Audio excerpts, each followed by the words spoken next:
Right? Whoever sells it. Wrong. I'm Charlie. Welcome to Moving Home with Charlie, and thank you for coming. Charlie Landing grew up in Sussex, is the founder of Best Agent and presenter of Moving Home with Charlie. If you want to find one of these guys, look out for those compassionate professionals. All estate agents are not the same. So Charlie, what would be your advice for people interested in buying new builds right now? Don't overpay. Do buy, but don't overpay. That's why I say disregard the guff.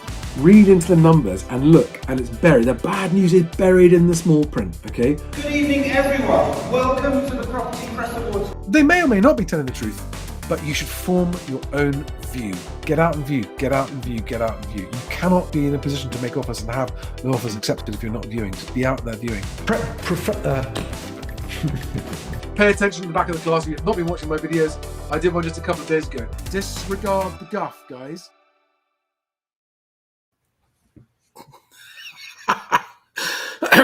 Alex, look at the quote on screen. Can you read it? Yeah. Thank you, Harry. Love the name. Thank you, Harry. And there's a couple of others as well. Rich Brown. Doommongers unite. And Harry says, unrelease the misery. Monk's whiskers. Oh, God. And it's nice. Again, I do enjoy this gallows humor. But I actually have a really serious thing that I want to say in this. And by the way, welcome to another live stream. I'm not in the Moving Home with Charlie studio, aka my garage, which is full of stuff. I'm up in the house. I'm on my mobile 4G connection. So if there are internet connection problems, guys, I apologize. There's nothing I can do until I've got my broadband installed. It's on its way, allegedly. How are you doing, Alex? You all right today? Yeah, well, all good, thank you. So here is the topic I want to start a kick off with, right? This is what this video is about. The purpose of this video is to try to persuade anyone who's thinking of buying, thinking of selling, or both, to consider the possibility that the prognosis, the projections, the future of the housing market in the next couple of years is twice as bad as popular opinion would suggest. Right. A recap for people who are new here. Welcome, by the way, to everyone that's new. I am expecting house price falls of 35% nominal, not adjusted for inflation, that would be even more, from peak to trough over the course of about 3 years. The peak was back in summer 2022, just over a year ago. And I'm expecting the bottom to be in 2025. Roughly speaking, there are regional variations to both that amount and to the timing. And here is my proposition to everybody and to you, Alex. We had a discussion about this before, so we're kind of on the same page. But I am worried that people who are doing their research, because most people undertaking a move this big do their research. They go to the news, they go to the media, they look around, and you look everywhere. And most worryingly of all, even the most negative and bearish and doomster newspapers, journalists, and media are still only talking about 10% price falls. Now, I'm asking everyone to consider the possibility that they could be at least twice as bad as that. And if they are, would that affect your decision to buy? And if you're selling, would it affect your decision as to what you price it at? Does it affect your decision to move at all? Because here's the problem. If I am right, and if the future house price falls are going to be far worse than everyone is saying, then buyers are at much greater risk than they think of overpaying, because they've gone, wow, Charlie's saying 35%, but he's a bit of a, what was I called in the Times today? A noisy outlier. Thank you, David. That's okay. I'm fine. I'm totally okay with being called a noisy outlier. Noisy means I'm getting noticed, which is good. Outlier means, well, I don't know if that's a good or bad thing, but I'm on the extreme end of that prediction. But what if it is the case? Because if I'm wrong and house prices don't fall as far as I'm saying, well, they're still falling. No one seems to be in dispute about that anymore. Therefore, there's not much risk in considering what I'm saying. But if I'm right, then yeah, buyers are risking overpaying and sellers are risking missing the opportunity to sell at a price now that means that they can sell or move, and risking ending up being in a position where they simply cannot sell. Yeah. Every single day, there are more buyers and sellers who are falling into that bracket where that's already happened to them. Now, okay, Charlie, why would all the media actually be covering up and put some vested interests to one side? Why would honest journalists not want to say what they really think? And why would they cover up the fact that maybe house price falls are going to be much worse than predicted? Well, that's a topic Alex and I might discuss on a later video this evening. But if a journalist was to go out there and just look at the available data, then they will come to the same conclusion as everyone else, which is that the available data doesn't tell us what's happening today, now, at the front line of estate agents agreeing sales. There is no data for that. And so for that reason, journalists can't really write about what's happening today. They can only write about what there is data for. And the only thing we have data for is for stuff that happened optimistically 6 months ago and more realistically 12 months ago, once you factor in the true time frame of a typical housing transaction, right? So what's that? What does that mean? What it means is that people are going, well, I've looked around, done my homework. Everyone's even the worst case ones are going like 10%. Halifax has said 10% today, but it said we're already halfway there. So there's a message that we're implying only 5% more to go. Well, okay, only 5% more to go. That's not too bad. We're a bit safe. We've got a 15% deposit, so 5% more means we'll still have 10% equity, even if prices do come off, as far as the Halifax is saying. And who wouldn't trust the Halifax? Okay. Let's stop with that question. Who wouldn't trust the Halifax? I just dug out their house price index from a year ago. And it's very interesting because they didn't make... Let's just read it. Okay, I've got it here. One moment, let me share the screen. So this is the news article I could find that actually contained this article. So a year ago, where are we?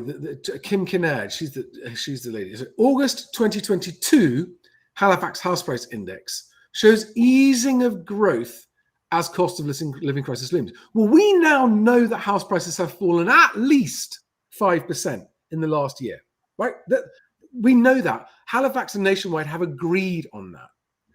So my question is, if they have fallen 5% in the last year, why didn't they say so? All they've said, where are we? Okay, the annual rate of growth dropped to 11.5%. Okay.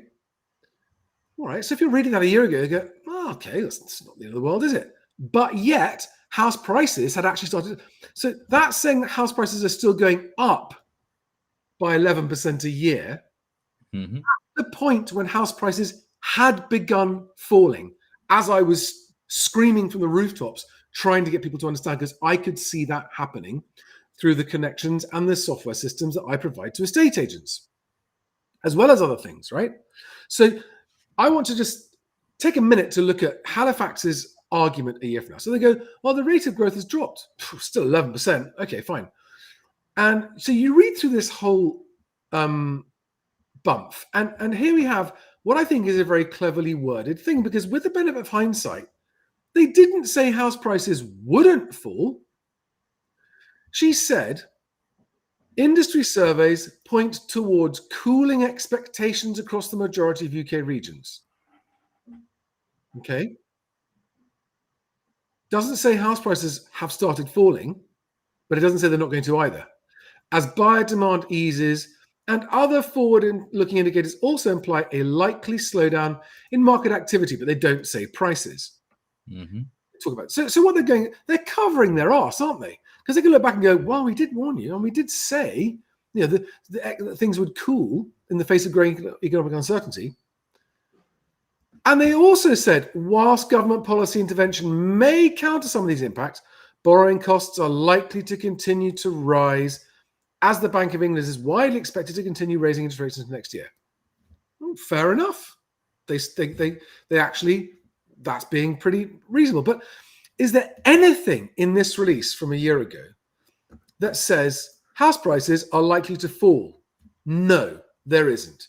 They've covered their arse, but haven't said what was going to happen and what actually people at the front line knew was happening, which is that house prices would fall.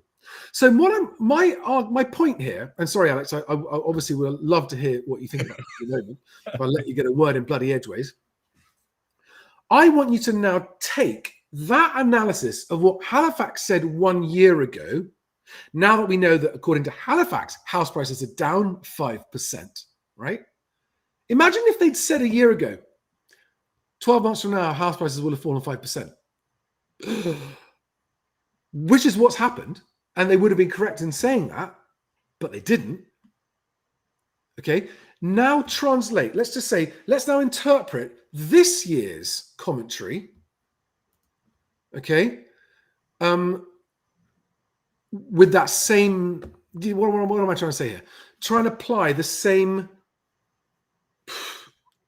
bullshit radar. What have they done? They haven't lied, but they've certainly withheld the truth. And so they've been very economical with the truth, and that's why whenever you see anything that looks even slightly as if it might suggest that possibly, perhaps at some point in the future, things might not be going up, you can guarantee that they are most definitely going down substantially more than anyone is admitting. Right. Thank you. Now let's apply that theory to what they've said today. And here we've got the Bloomberg article that came out yesterday. One moment. And it says, and this is really important to everyone. I want everyone to really, really understand what I'm trying to say here. Britain's house price slump deepens with warning worse to come. Okay, right. Several things to say here.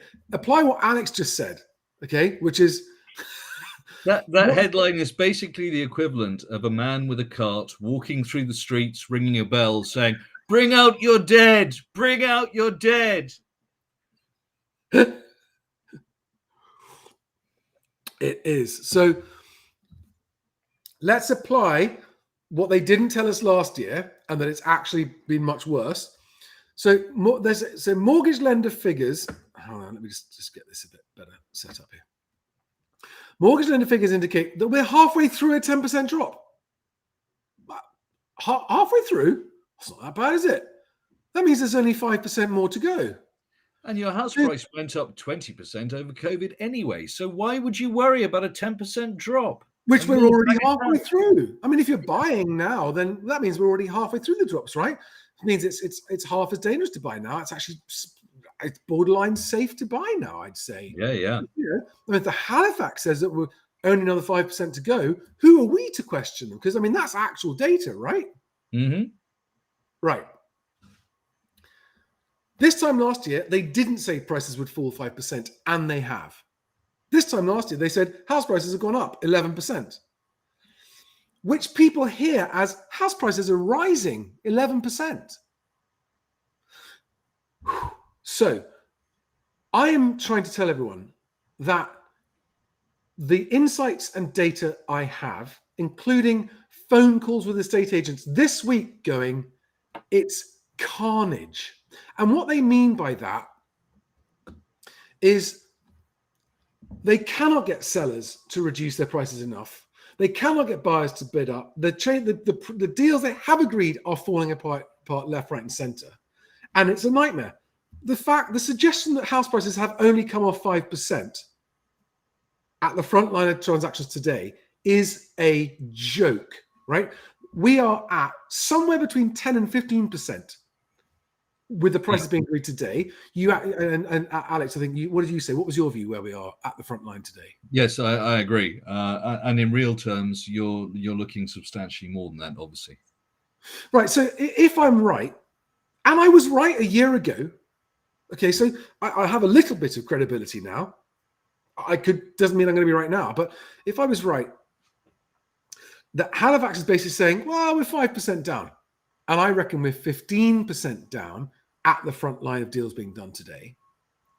We're already 5% or 50% worse than they are expecting house prices to fall already. Now, Alex, do we think the next 12 months are going to have steeper falls or shallower falls than the last 12 months? Every indicator, as far as look, I am not an expert qualified economist, but everywhere I look suggests, and we said, my first statement was back in May of last year, that the steepest falls will be from the middle of 23, worsening through 24 until we plateau in 25. So people are spending their savings. Their COVID savings are beginning to go. The bank of mum and dad is slowly running out. Now, it's taking much longer than most people, including myself, would have thought. The projection is still that the COVID savings will not be entirely gone until November of 24. However, those savings are not evenly distributed throughout society.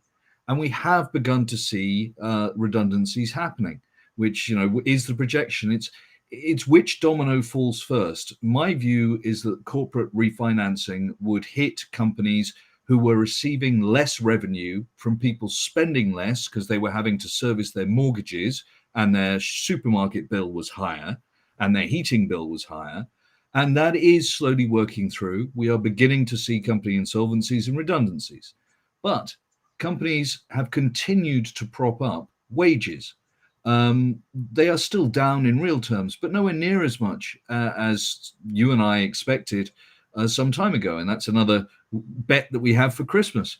But yes. I can't see any way. There is nothing new happening in this country that is going to suddenly make us an awful lot wealthier. The companies cannot continue to extend pay increases when their revenues are falling. Yeah. And they will start off with a disparity whereby they'll give pay increases to their top performers and they will get rid of their people they perceive as not having value. And that way their wage bill will stay the same. But as that continues and they lose more and more people in order to pay the high performers, then business naturally will begin to lose profitability.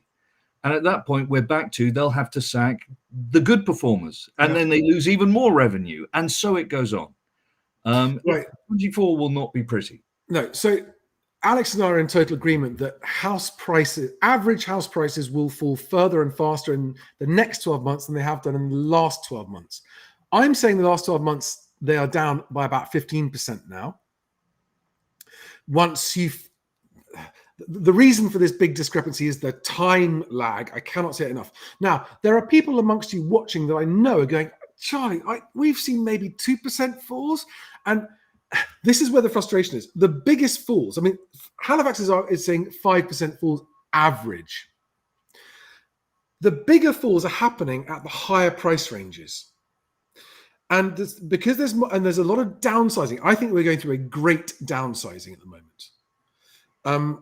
And the downsizing is propping up the prices at the lower levels. And so a lot of first-time buyers waiting for prices to fall, as far as I'm saying, going, well, they're not falling 10%, 50%, they're like 2-3%. Charge. Yeah, there are areas in the country where the price falls are much smaller because, as I've said, my 35% is an average. I think it'll be 15% down at the least affected areas. So like 5% a year over 3 years kind of thing.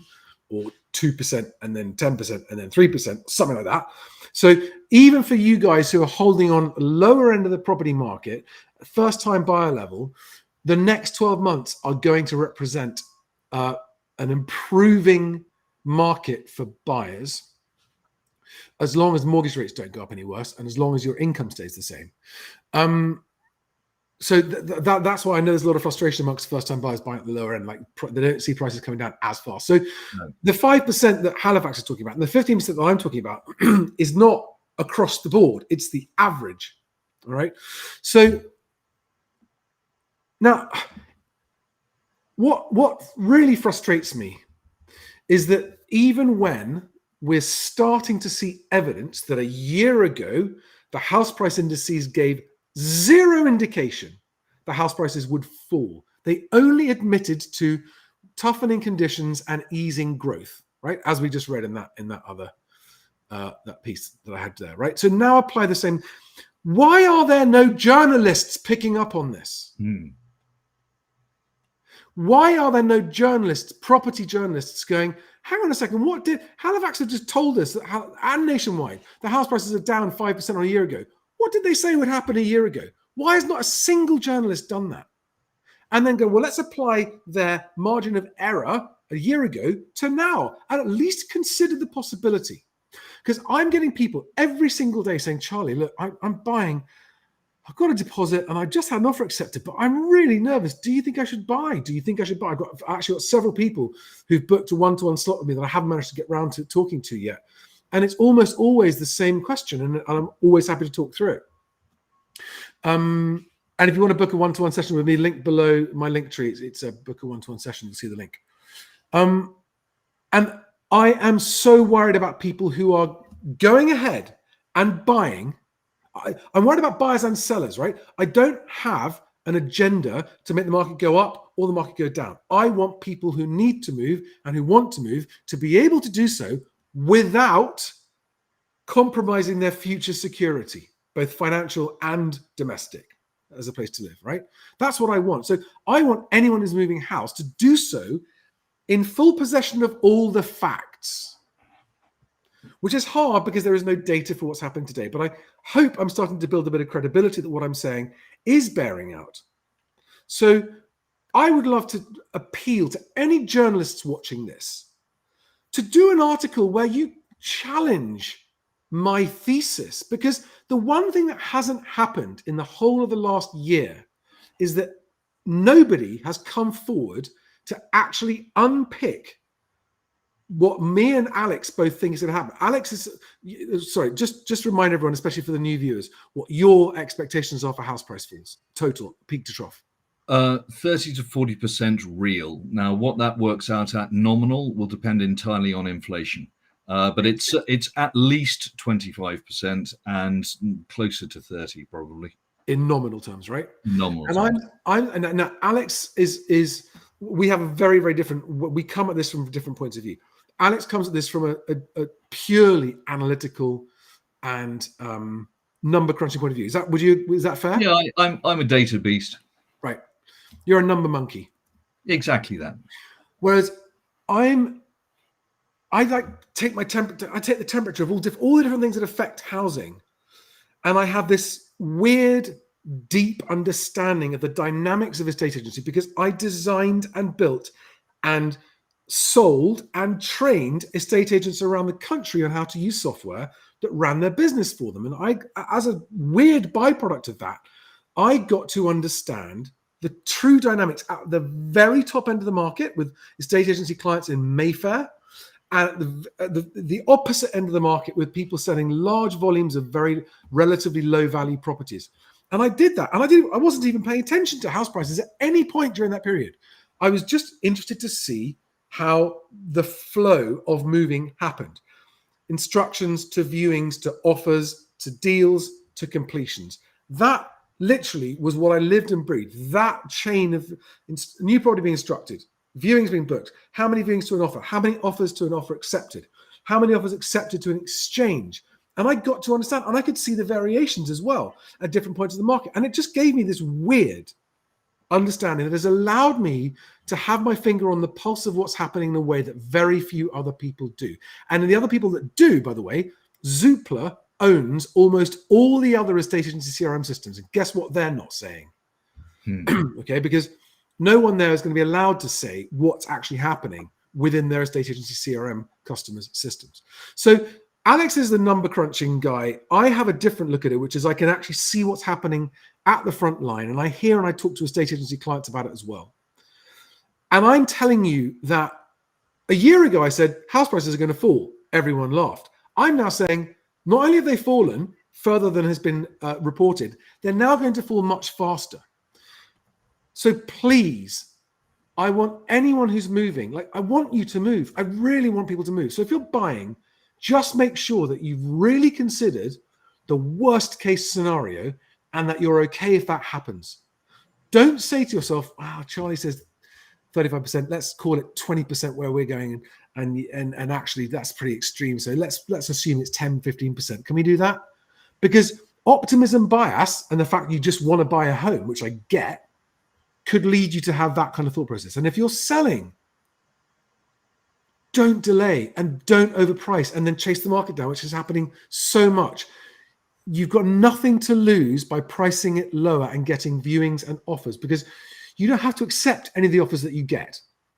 So there's literally, if you get loads of offers at a lower price, you go, I'm not accepting those. Let's put the price back up. That you can do that if you're a seller. If you are right about the value of your property, if you think it's worth what you think it's worth, but everyone else is saying it's worth less, well, start by putting it on at less and see what happens. You're not obliged to accept any offers, right? See what offers you get at a lower price. And then ask yourself if you think it's worth what you think it's worth. Mm-hmm. And if you're not prepared to do that, ask yourself why. Because what I'm worried about is the people who've been contacting me saying, we own a house, our mortgage payments are going up, we know our house value is coming down, so what we're expecting is that when we come to remortgage, we won't be able to afford the repayments and we won't be able to sell because we'll be in negative equity. That is a clusterfuck of enormous proportions for anyone in that situation. Genuinely, right? You own a property, you got a mortgage that was a nice low rate a few years ago. Maybe your fix doesn't end for a couple of years. What's your home going to be worth a couple of years from now? And what will your mortgage payment be like after it ends?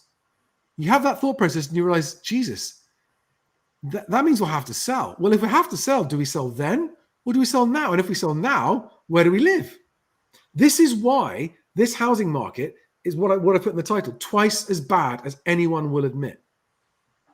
No one's talking about these scenarios, not even the media. And it's worrying me because when all across the media, no one's saying it's actually going to be that bad. That is what's allowing lots of people to make decisions that they're going to live to regret and either end up in negative equity or end up with a house they can't sell or a house they wish they hadn't bought. So the purpose of this video, guys, is just to say, please, extreme caution, exercise extreme caution, because what you're reading in the media is 6 months out of date, effectively. All right. Do we have any questions on that? I want to wrap this up for half an hour. I want to keep this quite short.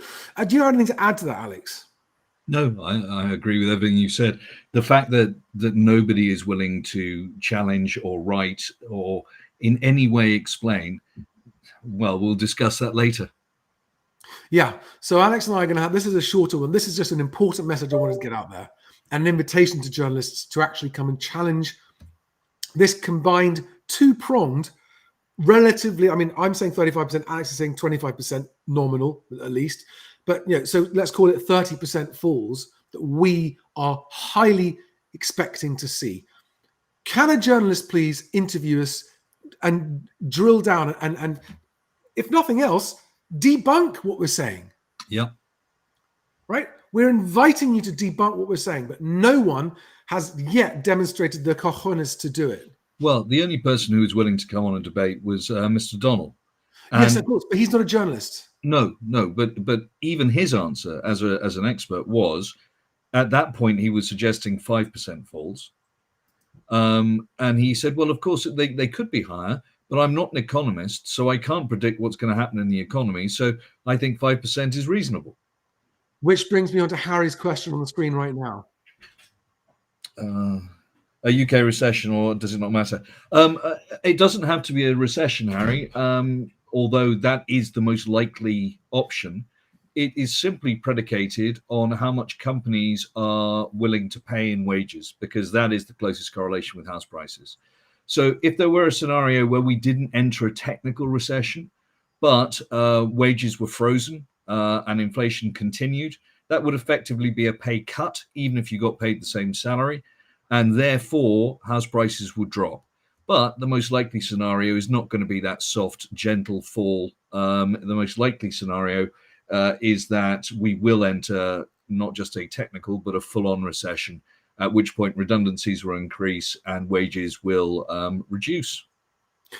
So yeah, Harry, in a word, I can't answer that in a word actually, but so I'll answer as briefly as I can, give my version.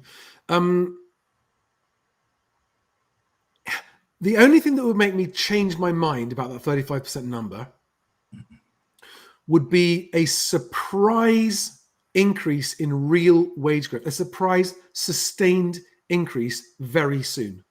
Okay, because these falls are mostly baked in now because of the time lag. Now, I've got another couple of questions here, which are, so Nikki Nike asks, can you confirm your contact said 16.5% difference in asking and selling price? So Nikki's referring to a tweet, or maybe I mentioned it in a video a couple of weeks ago, where a contact of mine in a state agency said internally to his network of agents around the country that across their network, the difference between asking price and agreed price was 16.5% on average. So yes, I can confirm that that's what he said to his network of agents. Okay. And by the way, that is completely what I'm hearing from all the agents I'm talking to who are actually just opening up about what's happening. There are agents that are in total denial, like agents who are just like, no, it's going to be fine. It's going to be right. And they're just literally, it's their only survival mechanism is to believe that everything's going to be okay. Gothmog asks a good question, which is, after the recent announcements from Nationwide and Halifax, i.e. like 1.9% month-on-month price falls, are we confident that from now on we will likely see 2% month-on-month drops every month, with the odd exception here and there? No. No, you won't. I don't think you'll see 2% every single month. We could do. I mean, it wouldn't surprise me if we did, but neither of those indices tend to, they're both quite jumpy. Well, the other thing you've got to bear in mind is we're approaching the peak. So obviously we're going to have seen a large fall now because the peak was very high. Now from August onwards, certainly from September onwards, prices were already trending down.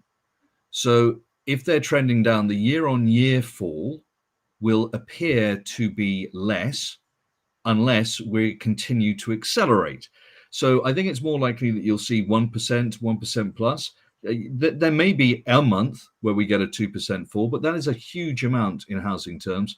Over the course of a year, a 2% fall each month, 24%. I'd be unlikely to see 2% every month. Yeah, but I mean, it's probably more like 1.5%. Average for the next 6 to 12 months or something like that, I think would not surprise us.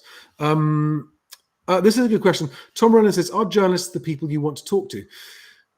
Because journalists are responsible for more widespread messaging than anyone else, what journalists write in the mainstream media reaches far, far, far more people than I do. It reaches millions of people every day. Yes, I want to talk to them because I want to see if I can change their mind. But what I don't know is whether or not their editors will allow them to do this. Yes. And that's what we might discuss later. Can you take Christopher? I think he's asked the question a couple of times. Christopher Rhodes. My view on the US, and the US is... I'm just going to read this out because we've got people listening to this on audio-only podcast. So Christopher Rhodes says, how does Stig view the US economy /wages /redundancies in 2024? Okay, so the US is a bag of snakes because it's so huge and they have so many different rules across states. It's more like looking at the EU, for instance, as a group of countries. However, they managed to escape most pain because they are the global reserve currency, which means as long as the dollar is king, they keep behaving however they wish and seeming to get away with it. But my view is they are going to be in a worse state than we are in terms of redundancies and job losses. All of this talk about how strongly America is coming back at the moment and its GDP growth, it is just that, it's talk. I can't see how the US comes out of this unscathed. Their banking is in a much worse state. Not the GSIBs, but their little ma and pa banks. Again, the trouble there is still not over. They are going to run into more and more problems over the coming year. And that is going to affect the entire US economy. Right. I've got a comment here I want to read out from Maya Fada on on YouTube, who says, I believe it's crucial for journalists to report on the housing market, as many pensioners' houses remain on the market for months without any price reduction. And many pensioners' source is just news. Yeah, exactly. This is what I mean.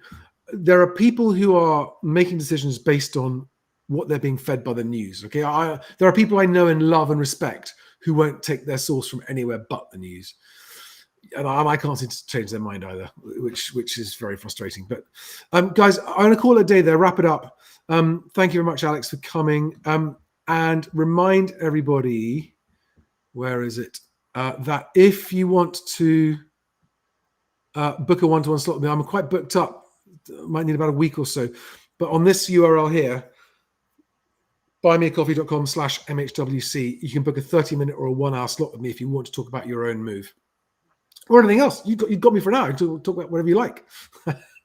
But otherwise, thanks very much. Alex and I will be around later this evening. It's going to be a dry one, a teetotal one, isn't it, Alex? Both of us. Well, that's the intention, but you never know. It's Friday night.